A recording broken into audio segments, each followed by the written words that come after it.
We're told religion brings people together. It's supposed to be about love, compassion, understanding, right? Then why are we always fighting about it?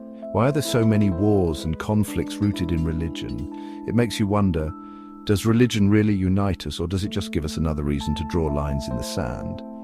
Look, I get it. People find comfort in their faith. It gives them a sense of purpose, a set of values, a community. I'm not here to bash anyone's beliefs. But when those beliefs lead to violence, discrimination, and oppression, we got to call it out. We got to ask the tough questions, let's be honest. Throughout history, religion has been used to justify some pretty messed up stuff. Wars, conquests, slavery, you name it. Religion has been used to excuse it. And sadly, things aren't much different today. From extremist groups to everyday bigotry, religion continues to be a source of division and conflict. So, is religion a force for good in the world, or is it just a convenient excuse for people to hate each other? This is bastard mustard. Let's talk about it. Let's be clear, religion has a nasty habit of showing up in some of history's ugliest moments. I'm talking about centuries of holy wars, crusades, and inquisitions. Think about it, the crusades, centuries of fighting over Jerusalem, Christians versus Muslims, all in the name of God, thousands slaughtered for what? A city, an idea? It's madness. And then there's the European wars of religion, Catholics killing Protestants, Protestants killing Catholics, families torn apart, countries ravaged, all because they couldn't agree on how to worship the same God. It's enough to make your head spin. The point is, history is littered with examples of religion being used as a weapon. It's a depressing thought, but it's something we have to acknowledge if we're ever going to break free from this cycle of violence.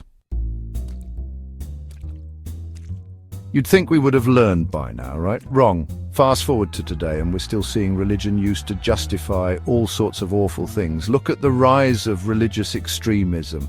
Terrorist groups twisting faith to justify violence and hatred. Innocent people killed in the name of God. It's sickening. And it's not just the extremists. Everyday bigotry is alive and well, fueled by religious intolerance, discrimination against minorities, oppression of women, persecution of LGBTQ+ individuals, all justified by twisted interpretations of religious text. It's 2025, people. We're supposed to be more evolved than this. We need to recognize that religious freedom cuts both ways.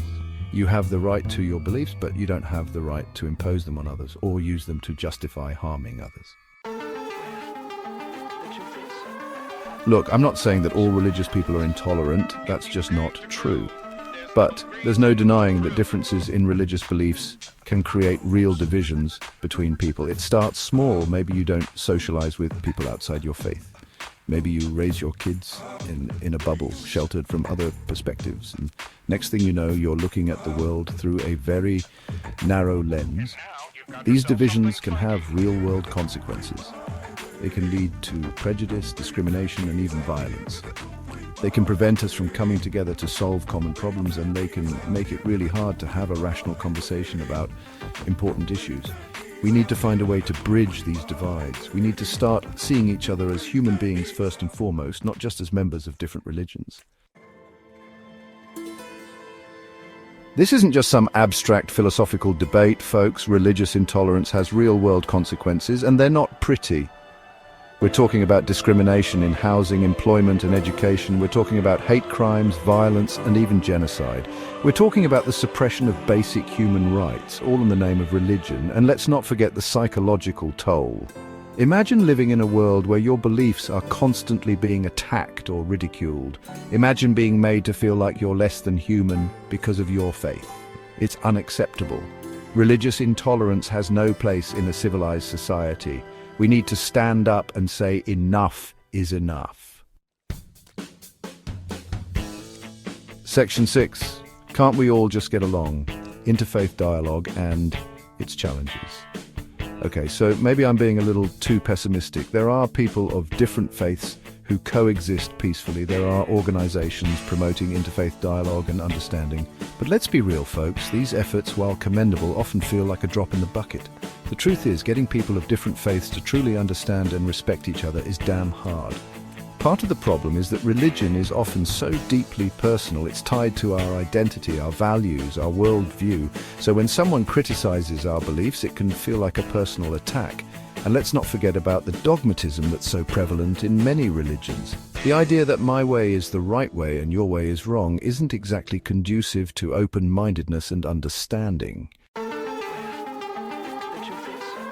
Section 7, the paradox of faith, good hearts, bad outcomes. Here's the thing about religion. It can inspire both great acts of love and horrific acts of violence. It's a paradox, really. How can something that preaches peace and compassion also be used to justify hatred and bloodshed?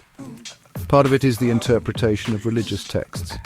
These texts are often open to interpretation, and some people twist them to fit their own agendas. They cherry-pick verses that support their views and ignore those that don't. Another factor is the human element. People are flawed, and they bring their own baggage to their faith. Prejudice, fear, and the desire for power can all warp religious beliefs, leading to intolerance and violence. So what's the solution? Can we somehow reconcile the good and the bad aspects of religion? Or are we doomed to repeat the mistakes of the past?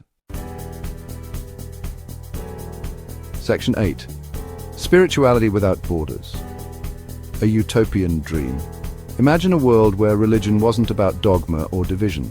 A world where spirituality was about personal growth, compassion and understanding. A world where people of different faiths could coexist peacefully and respectfully. It's a nice thought, isn't it? But is it realistic? Can we really have spirituality without borders? A world where faith unites us instead of dividing us? Some might say it's impossible. They'll argue that religion is inherently divisive, that it's always been this way and always will be. But I'm not so sure. Maybe, just maybe, we can create a world where religion is a force for good.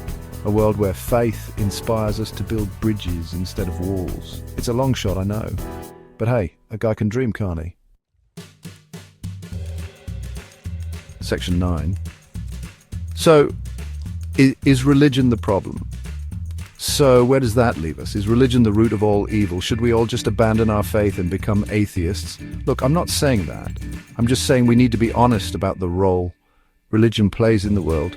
We can't ignore the bad while celebrating the good. Religion is a powerful force. It can be used for good or for evil. It's up to us, the people, to decide how we're going to use it. We need to have those tough conversations. We need to challenge intolerance and extremism. We need to find common ground and build bridges of understanding. It's not going to be easy, but it's worth fighting for. After all, the future of humanity might just depend on it.